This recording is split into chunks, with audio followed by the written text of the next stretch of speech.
focus, Coach, on Sam Darnold. Oh. We got to move Sam Darnold up. I'm not going to go crazy, but let's move him up at least a level. Obviously, they're undefeated. I know he didn't play this past week, but they're undefeated.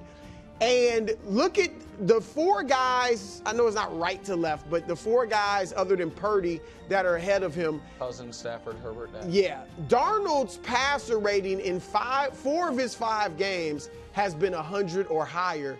And look at the guys that are ahead of him. It's hard to see that, but he's got 4. All the other ones, Herbert and Cousins, 6 2. combined. Dak, yeah, they got 6 combined. And all those guys have also played 6 games. Darnold's only played 5. And then let's look at the leaders in the whole NFL who have 4 100 passer games or passer rating games or more. That'll be the next graphic. But Darnold's up there. I mean, you're talking about 3 of the, 4 or 5 best quarterbacks in the league. Yeah. He's got a passer rating as high as him as far as in 4 of the – and again, those guys have played 6 games. He's only played 4. Also, Nick, Darnold is 7th in the league in passer rating, 5th in the league in yards per attempt, and 2nd in touchdown percentage. He's got 11. And I know it's a rich tapestry, so you hold his history against him. I get it, his history, but here's his history. And Coach knows this. He's won 9 of his last 12 starts. Great job. That includes the Niners and Carolina. 9-3. Only one game with San Francisco. No. The other with Carolina. With Carolina. Oh, with Carolina. No, I'm not. What I know happened in Carolina is he took the job from Baker. Yeah. Baker had started 1-5, and with the same team, Darnold went 4-2. Darnold went 4-2. Can I respond? So I'm just saying, history it isn't all bad. It isn't all bad. What a tapestry. Thank you, Coach.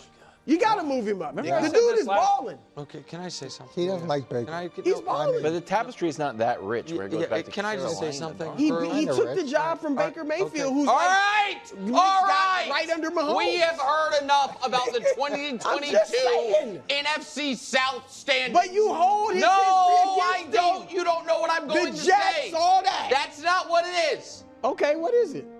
It is a very rich tapestry, and in the tapestry is the following rule. During your bye week, you stay stationary. You don't move up or down on a bye week.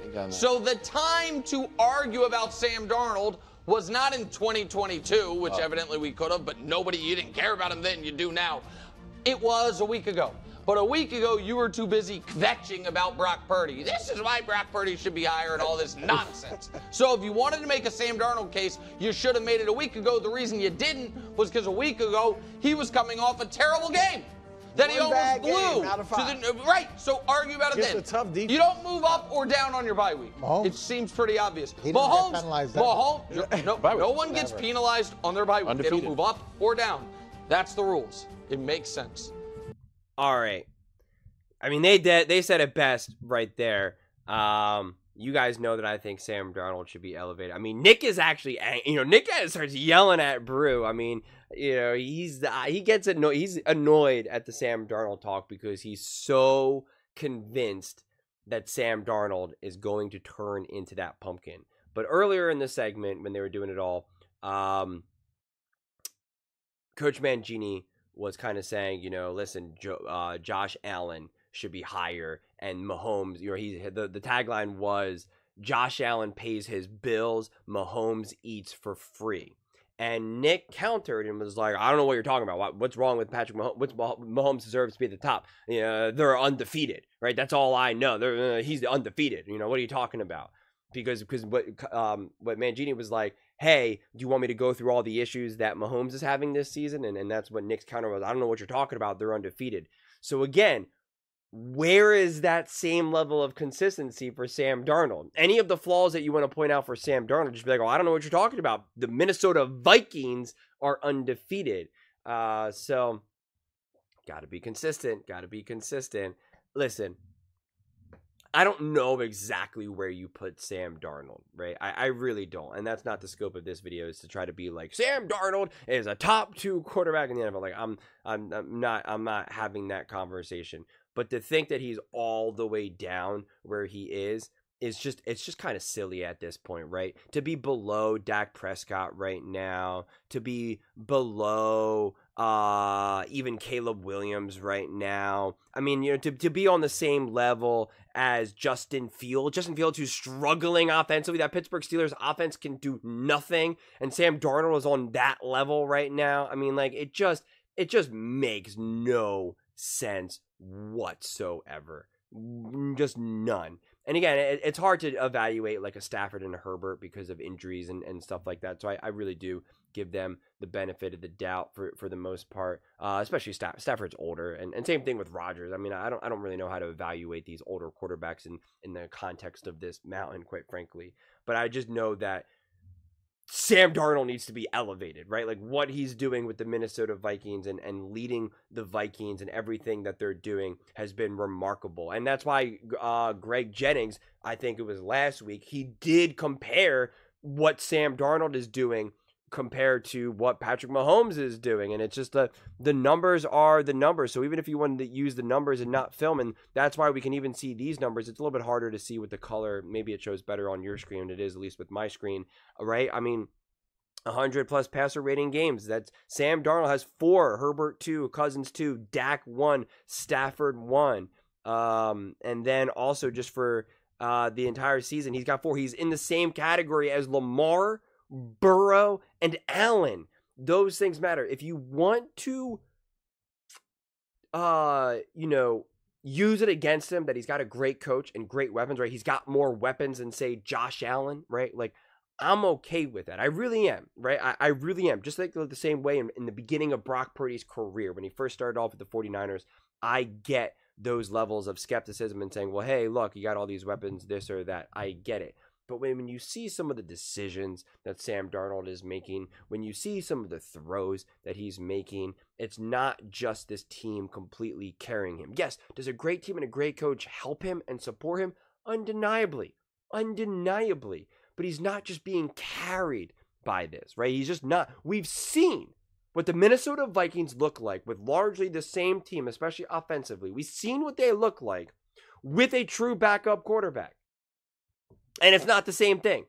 It can look like this for a game or two, but not consistently, right? So we know what they're doing with Sam Darnold. Sam Darnold is infusing into this offense. It's not 100% Sam Darnold. It's not 90% Sam Darnold, but it's certainly not 30% either, right? So he deserves to have actual credit given to him for the Minnesota Vikings having the season that they're having, both offensively and just as a team as a whole. They are 5-0. They are tied with the best record in the NFL. You're not going to tell me that this team is just so elite, so unbelievable, so stacked that they can do it with like a bottom 15 quarterback. You're just not going to tell me. I don't think that's possible. I really don't. I'm like trying to think of how dominant would a team need to be constructed to be able to do that with a quarterback who's just kind of like, not that good. Yeah, they have the best record in the NFL, and yeah, they're rocking and rolling and having an awesome offense, and the quarterback's putting up awesome numbers as well, but he's like actually not good. He's actually like really bad. Like I don't see how that's even remote. I just struggle to see it. And if it was over 2 games, 3 games, I get it. But we're in 4 games, 5 games, and we're going to keep going, right? And it's just pumpkin. It's not going to happen. Take that pumpkin, make some pumpkin bread, make a jack-o'-lantern, make a scarecrow. I don't know, whatever. It's certainly not going to be for Sam Darnold and the Minnesota Vikings. The Minnesota Vikings have the genuine potential. When you look at their schedule, if they come away with the win versus the Lions, they can legitimately go 10-0, 11-0, 12-0. Like the wins are there. The wins are absolutely there.